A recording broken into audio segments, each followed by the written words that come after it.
కోట్ల మంది అభిమానుల ఆశలను నిజం చేస్తూ భారత క్రికెట్ జట్టు విశ్వ విజేతగా నిలిచింది. బ్రిస్టౌన్లో నరాలు తెగే ఉత్కంఠ మధ్య సాగిన టీ20 ప్రపంచ కప్ ఫైనల్లో దక్షిణాఫ్రికాపై 7 పరుగుల తేడాతో భారత్ విజయం సాధించింది.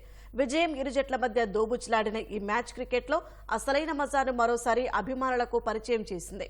తొలిసారి ప్రపంచ కప్ ఫైనల్ చేరిన సఫారీ జట్టుకు మళ్లీ నిరాశే మిగిలింది. తొలుత బ్యాటింగ్ చేసిన భారత జట్టు నిర్ణీత 20 ఓవర్లలో 7 వికెట్ల నష్టానికి 176 పరుగులు చేసింది. విరాట్ కోహ్లీ 76 పరుగులతో ఆకట్టుకున్నాడు. అక్షర్ పటేల్ 47 పరుగులతో చెలరేగగా శివం దుబే 27 పరుగులు చేశాడు.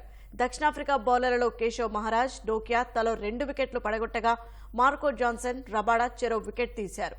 177 పరుగుల లక్ష్యంతో బరిలోకి దిగిన దక్షిణాఫ్రికా జట్టు 8 వికెట్ల నష్టానికి 169 పరుగులకే పరిమితమైంది. సఫారీ బ్యాటర్లలో క్లాసెన్ 52 పరుగులతో చెలరేగాడు. డేవిడ్ మిల్లర్ 21తో కలిసి దక్షిణాఫ్రికాకు విజయం అందించేలా 6లతో చెలరేగాడు. అయితే 17వ ఓవర్లో పాండ్యా బౌలింగ్లో క్లాసెన్ పంత్కు క్యాచ్ ఇచ్చి వెనుదిరగడంతో మ్యాచ్ భారత్ వైపు తిరిగింది. ఇక అప్పటి నుంచి చెలరేగిన భారత్ వరుసగా వికెట్లు తీసి దక్షిణాఫ్రికాను 169 పరుగులకే కట్టడి చేసింది. భారత్ బౌలర్లలో పాండ్యాకు 3 వికెట్లు దక్కాయి. బుమ్రా, హర్షదీప్ సింగ్ తలో 2 వికెట్లు తీశారు.